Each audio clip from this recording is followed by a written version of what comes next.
राधा अपनी देवरानी निशा के घर जाती है। अरे निशा, जब देखो तब ये गणपति जी के आगे अगरबत्ती लगाती रहती है। कुछ करती भी है ये तेरे लिए? क्यों नहीं करती दीदी, ये तो मशहूर ही है बुद्धि देने के लिए। हाँ, तो कौन सी बुद्धि मिल गई तुझे? कहती हूं कि ये झोपड़ी छोड़कर मेरे साथ महल में चल, आराम से चैन की जिंदगी जी। लेकिन नहीं जी, सारा दिन ये लड्डू बनाकर बाजार में बेचती फिरती है और फिर 4 पैसों से घर चलाती है। दीदी, खुददारी की जिंदगी महलों के ऐशो आराम से कहीं बढ़कर है। मुझे अच्छा नहीं लगता जब मेरे पति अपने ही सगे भाई के घर नौकरों की तरह काम करे और सर्वेंट हाउस में रहे। अरे तो क्या करे, अब ससुर जी की ही इच्छा थी कि छोटे को कुछ ना दिया जाए, तो मैं क्या करूं? जाओ स्वर्ग में जाकर ससुर जी और सास जी से बात करो कि जो सारा रुपया पैसा कमाया इनके यानी अपने बड़े बेटे के नाम क्यों कर गए। ये बोलकर राधा वहां से चली जाती है और निशा गणेश जी के सामने बैठकर रोने लगती है। ईश्वर, मुझे बहुत पैसों की चाह नहीं है। मैं नहीं चाहती कि मैं रोज पकवान खाऊं, लेकिन क्या मेरे नसीब में सारी जिंदगी मेहनत मजदूरी लिखी है। मैं अपने बच्चों को सही शिक्षा देना चाहती हूँ। अरे निशा, क्या भगवान जी को भी कुछ बताने की जरूरत है? गणेश जी तो सबके मन की बात जानते हैं। वो विघ्नहर्ता है, जल्द ही सब कष्ट हमारे भी दूर करेंगे। दोनों पति पत्नी गणेश जी की आरती करके सो जाते हैं कि उसी रात उन लोगों के दरवाजे कोई दस्तक देता है। निशा दरवाजा खोलती है तो सामने एक बुजुर्ग आदमी खड़े होते हैं। इतनी रात को आप कौन हैं और इतने परेशान क्यों दिख रहे हैं? अब मेरा नाम गणपत राव है। मैं पास के गांव का ही व्यापारी हूँ। मेरा मवेशियों के चारा का काम है, लेकिन रात को मेरी गाड़ी खराब हो गई जिससे मैं चारा लेकर अपने शहर जा रहा था। क्या ये सारा चारा मैं आपके घर के अंदर रख दूं? मवेशियों के चारों से तो गंदी बदबू आती है और मेरे बच्चे सो रहे हैं। पर कोई बात नहीं, मैं अभी घर में अगरबत्ती जला देती हूँ और घर को अगरबत्ती से महका देती हूँ। लेकिन आप कल जल्द से जल्द ये गंदा चारा ले जाना। वैसे भी हमारे घर खुद गणेश जी विराजमान हैं। उनकी आरती और प्रसाद से पहले मैं पूरा घर साफ करूंगी। हाँ हाँ बहन, बहुत बहुत शुक्रिया। फिर क्या था, वो आदमी कुछ ही समय में पूरा का पूरा घर चारे से भर देता है और वहां से चला जाता है। अरे निशा, हम तो माला माल हो गए। तेरी सारी इच्छाएं पूरी हो गई।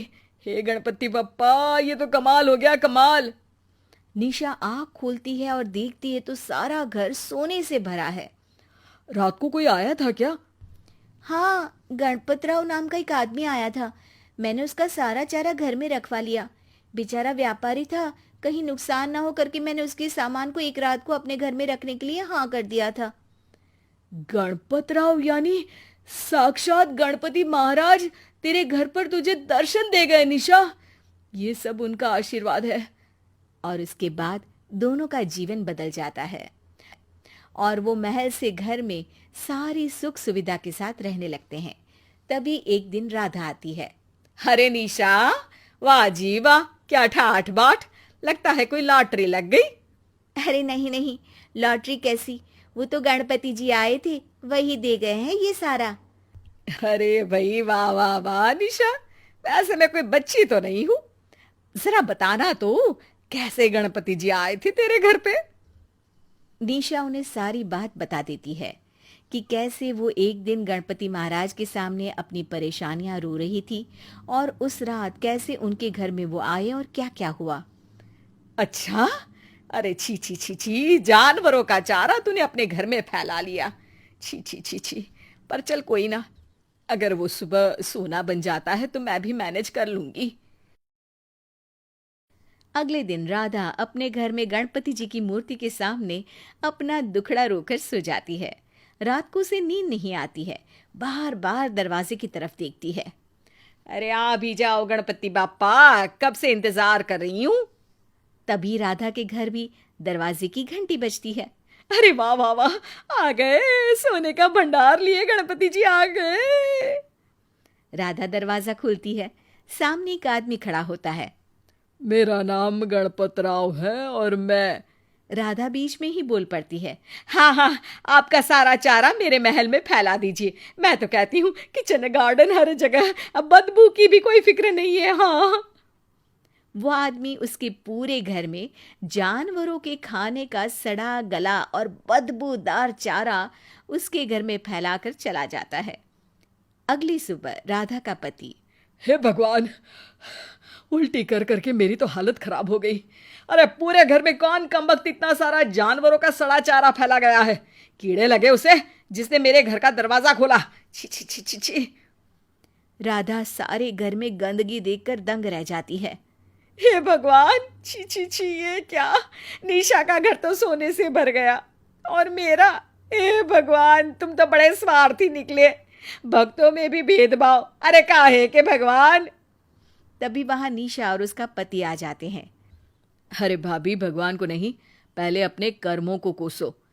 पहले तो धोखे से पिताजी की सारी जायदाद खुद हड़प ली, हम लोगों को खुद के ही घर में नौकर बना दिया। भोली भाली निशा से उसकी कहानी तो सुन ली, लेकिन भगवान के प्रति उसकी भक्ति नहीं देखी। अब राधा समझ चुकी थी, गणपति बप्पा अपने भक्तों के साथ उनके हर सुख दुख में है। बस जरूरत है तो दिल से उनकी भक्ति और जोर से कहने की, गणपति बाप्पा मोरया।